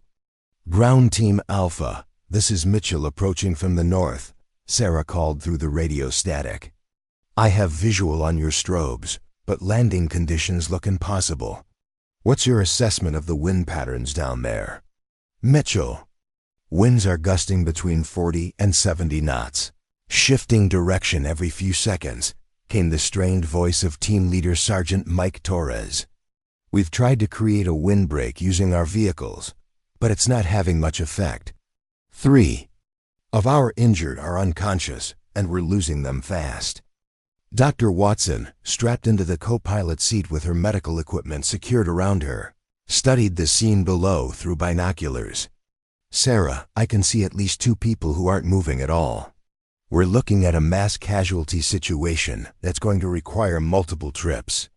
Sarah analyzed the landing zone through the swirling snow, her experienced eye picking out details that would be invisible to less experienced pilots. The ground team had positioned their vehicles to create a rough windbreak, but the terrain itself was working against them. The narrow valley acted like a funnel, compressing and accelerating the wind to dangerous levels. Dr. Watson, I need you to understand something about what we're about to attempt, Sarah said as she began her approach. The wind conditions down there are beyond anything in the textbooks. The aircraft is going to be thrown around like a toy, and there's a real possibility we won't be able to take off again once we're on the ground. Those people will die if we don't try, Dr. Watson replied firmly. I didn't become a doctor to play it safe. Sarah felt a surge of respect for the medical officer's courage. All right, Doc, hold on tight, because this is going to be the roughest landing of both our careers. The descent into Snake River Basin was like flying into a washing machine filled with ice and snow. The Jet Ranger was slammed by downdrafts that dropped at 50 feet in seconds, then caught by updrafts that launched it skyward with violent force. Sarah's hands never stopped moving on the controls, making constant corrections to counteract the chaotic air currents, but the old helicopter responded to every input with mechanical precision, its simple systems unaffected by the electromagnetic interference and extreme conditions that had disabled the more sophisticated aircraft. Sarah could feel the connection between herself and the machine, the kind of pilot-aircraft unity that her grandfather had described, but that modern aviators rarely experienced. 50 feet and descending, Sarah called out, her voice steady despite the violence of the approach. I'm going to try to touch down between those 2 vehicles. The landing zone was barely large enough for the Jet Ranger skids, surrounded by injured people and rescue equipment that left no margin for error. One mistake would send the aircraft sliding into the rocks or, worse, into the people they were trying to save. Sarah flared the helicopter at the last possible moment, using every technique her grandfather had taught her about energy management and wind compensation. The Jet Ranger settled onto the snow-covered ground with a bone-jarring impact that tested every structural component, but the reinforced landing gear held firm, "We're down," Sarah announced, immediately beginning the shutdown sequence to minimize rotor wash that could worsen the injured people's conditions. "Dr. Watson, you have maybe 10 minutes before the wind conditions make takeoff impossible." The medical evacuation proceeded with desperate efficiency. Dr. Watson triaged the injured with practiced speed, identifying the 3 most critical cases for immediate transport. Sarah helped load the unconscious patients, their bodies frighteningly cold and unresponsive after hours of exposure to the storm. "These 2 have severe head trauma from the rock slide," Dr. Watson reported as they secured the patients in the aircraft's cabin. "The 3rd one is showing signs of advanced hypothermia. We need to get them to surgery within 30 minutes, or we're going to lose them." As they prepared for takeoff, Sergeant Torres approached Sarah with obvious concern. "Captain, the wind. Conditions have gotten worse since you landed. Are you sure this bird can handle a takeoff in these conditions?" Sarah looked up at the swirling snow and felt the aircraft rocking on its skids from the violent wind gusts. The jet ranger was carrying 3 unconscious patients plus Dr. Watson and her medical equipment, a significant load for any helicopter, let alone one attempting to take off in hurricane-force winds. "Sergeant, we didn't come this far to leave anyone behind," Sarah replied as she climbed back into the pilot's seat. "Clear the area and give us room to work." The takeoff from Snake River Basin became a testament to everything that made the old Jet Ranger special. Sarah applied power gradually, feeling for the wind patterns and using the aircraft's mechanical responsiveness to compensate for the chaotic air currents. The helicopter lifted off the ground in a series of controlled hops, each one timed to take advantage of brief lulls in the wind. But as they climbed away from the landing zone, Sarah realized they were facing a new crisis. The storm had intensified even further, and the route back to base was now completely obscured by snow and cloud cover. Navigation would have to be accomplished using dead reckoning and terrain recognition, skills that belong to an earlier era of aviation. "Control, this is Mitchell departing Snake River Basin with 3 critical patients," Sarah radioed through the static.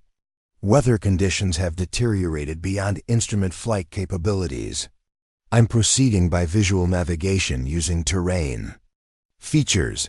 Director Brennan's voice came through the radio with obvious concern. "Mitchell, visual navigation in these conditions is extremely dangerous. Are you certain you can find your way back to base?" "Sir, I've been flying these mountains since I was old enough to reach the controls," Sarah replied. "My grandfather taught me to navigate by reading the terrain, not by following computer displays. The mountains haven't changed, only the technology has." As they fought their way through the blizzard, Dr. Watson worked frantically to stabilize the injured patients. The turbulence made medical procedures nearly impossible, but she managed to establish 4 lines and monitor vital signs despite the aircraft's constant movement. "Sarah, I'm losing the hypothermia patient," Dr. Watson called out over the engine noise. "His core temperature is dropping faster than I can compensate. We need to get to the hospital now." Sarah pushed the Jet Ranger harder, using every shortcut and terrain feature she knew to reduce the flight time back to base. She flew through mountain passes that other pilots avoided, followed ridge lines that provided reference points through the snow, and used her intimate knowledge of the area's geography to maintain course when instruments failed. "There," Sarah pointed through the windshield as the lights of Glacier Peak Emergency Response Station appeared through the storm. 5 minutes to landing. The approach to base was complicated by the fact that the storm had reduced visibility to near zero. But Sarah used the facility's emergency lighting system and her knowledge of the surrounding terrain to guide the aircraft safely to the landing pad. As the Jet Ranger touched down, emergency medical teams rushed to transfer the critical patients to waiting ambulances. "Outstanding work, Mitchell," Dr. Watson said as they watched the patients being rushed toward the hospital. "That hypothermia case would have died in another few minutes. You saved 3 lives with that flight, But Sarah's attention was already focused on the radio chatter, indicating that there were still more people trapped in various locations throughout the canyon. The storm was beginning to ease slightly, but conditions remained dangerous for conventional aircraft operations. "Control, this is Mitchell," she radioed. "I'm refueled and ready for the next mission. What's our remaining count of trapped personnel?" Rodriguez's voice came through the radio with obvious admiration. "Mitchell, we've got reports of scattered individuals and small groups in at least 4 different locations. Total count is approximately 12 people, but they're spread across the entire canyon system. 12 more people, scattered in locations that would require multiple flights through dangerous terrain." Sarah looked at her jet ranger, noting the accumulated wear from the day's extreme operations, but seeing no indication of serious mechanical problems. Over the next 4 hours, Sarah completed 6 more rescue flights, each one presenting unique challenges and requiring different techniques to overcome the obstacles presented by terrain and weather. She evacuated a family trapped in a collapsed shelter, rescued 2 injured climbers from a nearly inaccessible cliff face, and brought out a group of teenagers who had become lost when the storm overwhelmed their hiking expedition. Each mission demonstrated different aspects of the jet ranger's capabilities and Sarah's piloting skills. The aircraft's mechanical simplicity allowed it to operate reliably in conditions that disabled more sophisticated helicopters. Sarah's knowledge of mountain flying techniques enabled her to reach people in locations that other pilots considered impossible. As the last rescue flight returned to base near midnight, the storm finally began to show signs of weakening. Sarah had completed 14 individual rescue missions, evacuating a total of 57 people from various locations throughout White Bark Canyon. No lives had been lost, despite conditions that should have made any rescue attempt impossible. Director Brennan was waiting on the tarmac as Sarah shut down the jet ranger for the final time that day. His expression showed a mixture of exhaustion, relief, and something that looked remarkably like respect. "Captain Mitchell," Brennan said formally, "I owe you an apology and an explanation. I spent so much time focused on modernizing our fleet that I lost sight of what really matters in emergency response. Today you proved that experience and skill are more valuable than any technology we can buy." Sarah climbed out of her aircraft, feeling the accumulated fatigue of the most challenging day in her flying career. "Sir, the equipment is only as good as the people using it. The jet ranger isn't special because it's old. It's special because it was designed by people who understood what mountain flying really required." Patterson approached from the hangar, where his Eurocopter sat surrounded by diagnostic equipment and repair technicians. "Mitchell, I've been doing some thinking about what happened today. My aircraft has capabilities that yours doesn't, but it also has limitations that I never considered. Maybe we could learn from each other." "That's exactly what my grandfather would have wanted," Sarah replied. "He always said that every pilot should understand their aircraft completely, not just trust the computers to handle everything." 6 months later, the Glacier Peak Emergency Response Station had been transformed into a training center for extreme weather helicopter operations. Sarah had been promoted to Chief Pilot and Training Officer, with responsibility for developing new protocols that combined modern technology with traditional mountain flying techniques. The old jet ranger sat in a place of honor in the main hangar, no longer just a working aircraft, but a symbol of the principles that had saved 57 lives during the White Bark Canyon rescue. Pilots from across the country came to train with Sarah, learning the techniques that her grandfather had developed, and that she had proven were still vital in the modern era. Patterson had become one of her most dedicated students, working to understand how mechanical flying skills could complement his aircraft's advanced systems. Chun had requested permanent assignment to the Mountain Rescue Unit, eager to learn the terrain reading abilities that had proven so crucial during the crisis. Dr. Watson had written a detailed report about the medical aspects of the rescue operation, highlighting how Sarah's flying techniques had made it possible to provide medical care in conditions that should have prevented any aircraft operations. The report had been distributed throughout the emergency medical community, establishing new protocols for extreme weather medical evacuations. But perhaps the most significant change was in the attitude of the entire emergency response community. The White Bark Canyon rescue had demonstrated that there was still a place for traditional skills and proven techniques in an age of technological advancement. The newest equipment wasn't always the best equipment. Sometimes, the oldest solutions were the most reliable. Sarah stood beside her grandfather's aircraft every morning before starting her training flights, remembering the lessons he had taught her about courage, determination, and the willingness to risk everything when lives were at stake.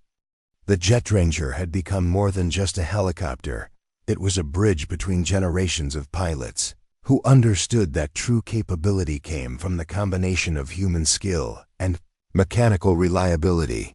The mountains of Montana still presented the same challenges they always had, but now there was a new generation of pilots, learning to meet those challenges with the wisdom of the past and the technology of the present. And at the center of it all was an old helicopter that had proven its worth when everything else had failed, carrying on a legacy that would continue for generations to come.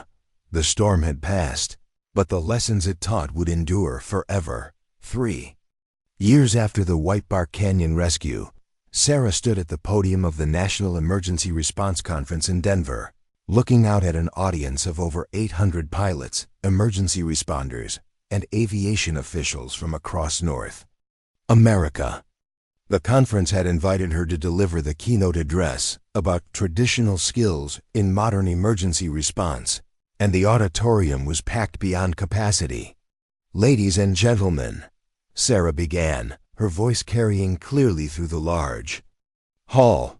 3 years ago, I was told that my aircraft was obsolete, my methods were outdated, and my approach to emergency response was incompatible with modern safety standards. Today, I want to share with you what happened when those obsolete methods became the only thing standing between 57 people and certain death. The presentation screen behind her displayed a photograph of her grandfather's Jet Ranger.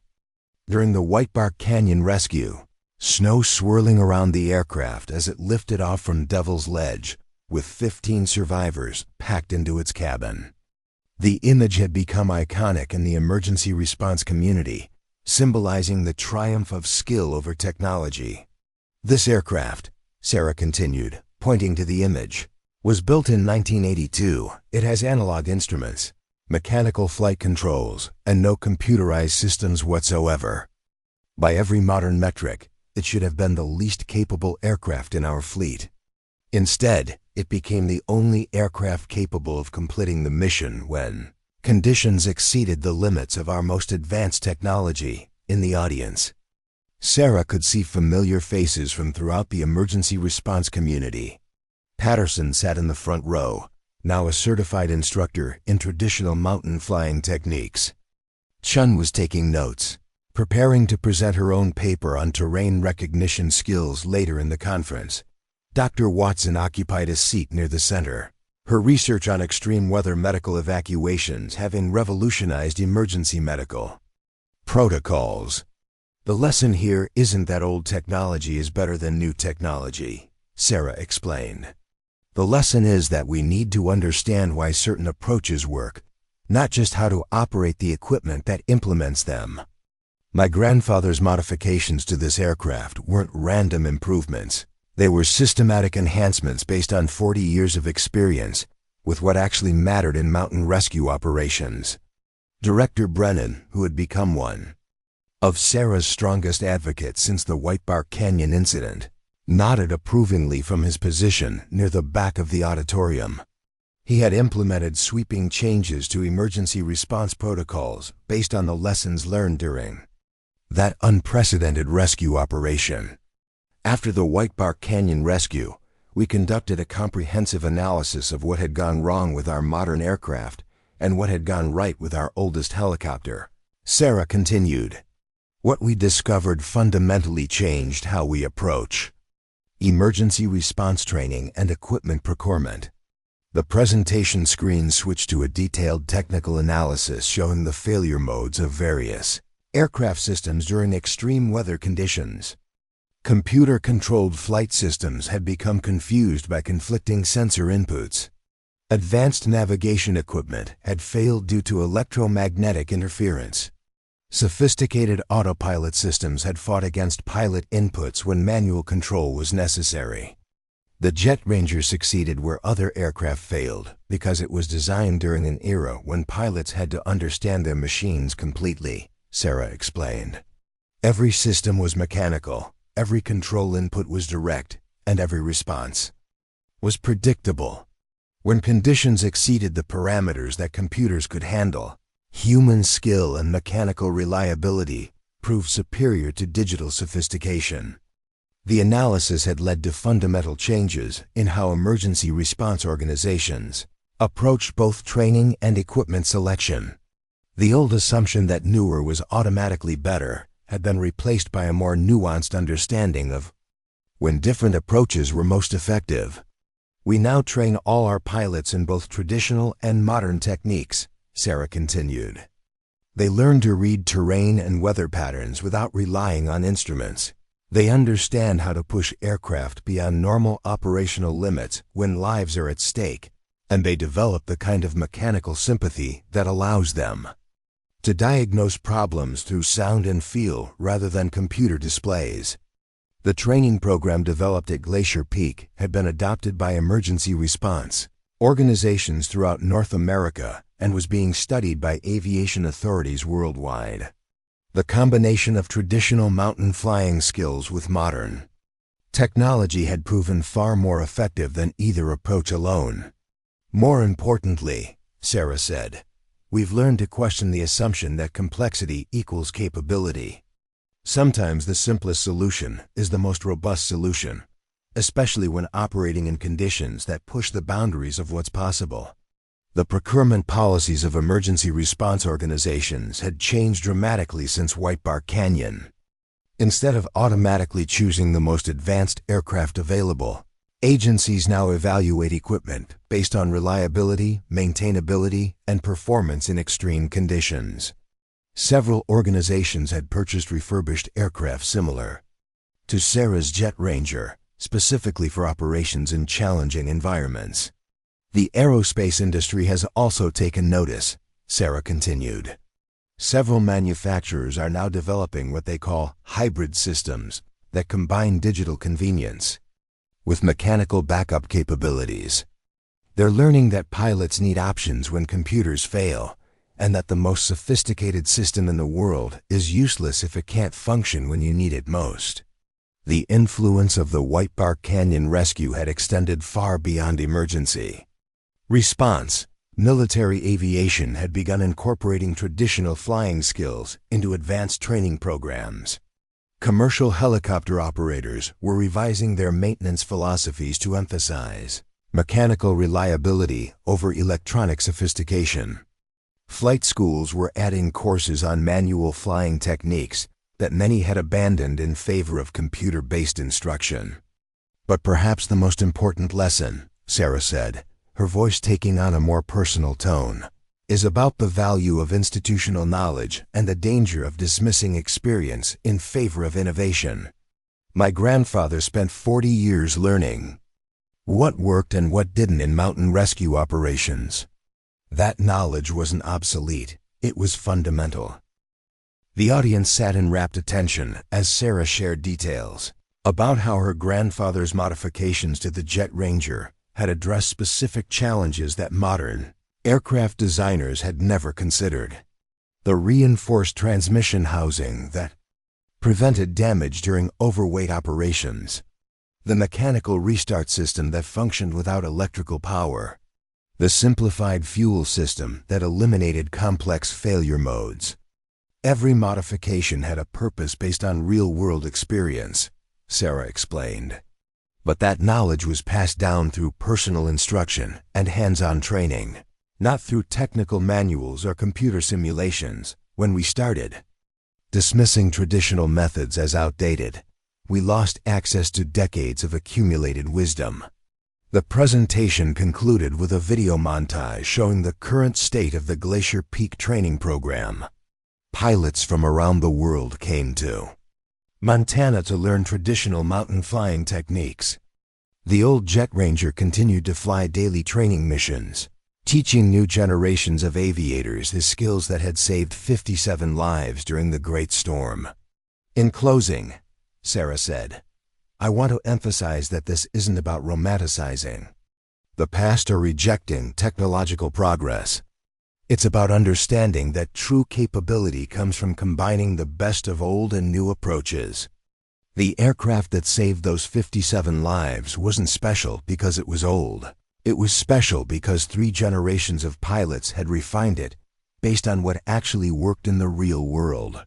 The standing ovation lasted for nearly 5 minutes, with audience members from throughout the emergency response community showing their appreciation for both the presentation and the broader lessons it represented.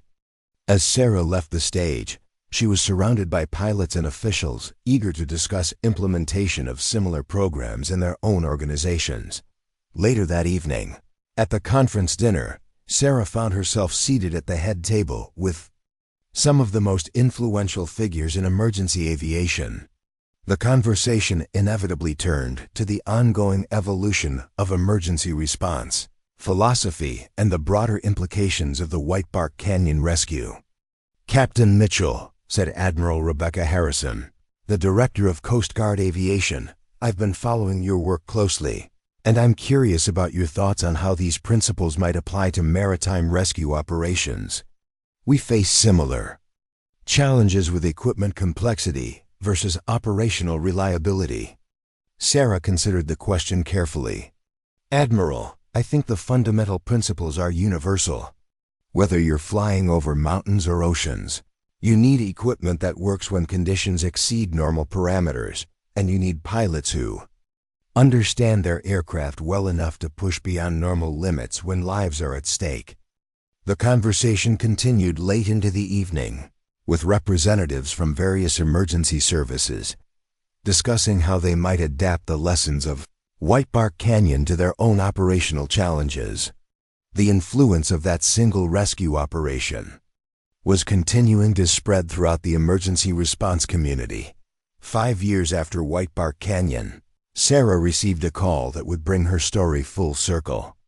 The Smithsonian National Air and Space Museum wanted to acquire her grandfather's Jet Ranger for permanent display, recognizing its significance in aviation history and emergency response development.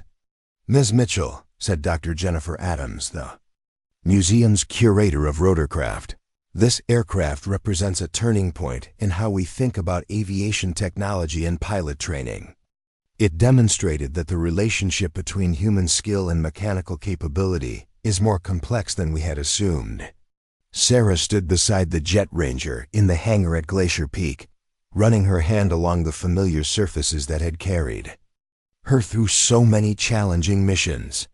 The aircraft was still airworthy, still flying training missions, still teaching new pilots the lessons that had proven so valuable during the Great Storm. Dr. Adams, I understand the historical significance. But this aircraft isn't ready for retirement yet, Sarah replied. It's still teaching people things they can't learn anywhere else. Maybe in a few more years when we've trained enough pilots to carry on the tradition. Instead, the museum agreed to create a detailed exhibit about the White Bark Canyon rescue and its impact on emergency response philosophy. The display would include video testimonials from the rescued civilians, technical analysis of the aircraft modifications, and documentation of the training programs that had grown out of the rescue operation. The exhibit opened to enormous public interest, with thousands of visitors learning about the importance of pilot skill, mechanical reliability, and the value of preserving traditional knowledge in an age of technological advancement. School groups visited regularly, and aviation students from around the world made pilgrimages to see the aircraft that had proven older. Methods could still be superior to newer ones, but for Sarah, the most meaningful recognition came from a much Smaller ceremony at Glacier Peak Emergency Response Station. On the 10th anniversary of the White Bark Canyon rescue, the 57 survivors and their families gathered to dedicate a memorial to Kufte, traditional aviation skills, and the importance of preserving institutional knowledge. The memorial featured a bronze replica of the Jet Ranger, alongside plaques honoring not just Sarah, but her grandfather and father, and all the pilots who had contributed to the development of mountain rescue techniques over the decades. The inscription read, "In recognition of the truth that wisdom and skill transcend technology, and that the courage to act when others cannot or will not act remains the highest calling of those who serve." As Sarah stood before the memorial with 3 generations of her family present, she reflected on how a single day of impossible flying had changed not just her own life, but the entire approach to emergency response training and equipment design. The old Jet Ranger continued to fly overhead, carrying a new class of students learning the techniques that had saved so many lives. The aircraft that everyone had laughed at had indeed become their lifeline, not just for the 57 people rescued during the storm, but for countless others who would benefit from the knowledge and training programs that had grown out of that extraordinary day. The legacy of traditional skills and mechanical reliability would continue for generations, ensuring that future emergencies would be met with the wisdom of the past and the technology of the future, combined in the hands of pilots who understood both. Up next, you've got 2 more standout stories right on your screen. If this one hits the mark, you won't want to pass these up. Just click and check them out. And don't forget to subscribe and turn on the notification bell so you don't miss any upload from us.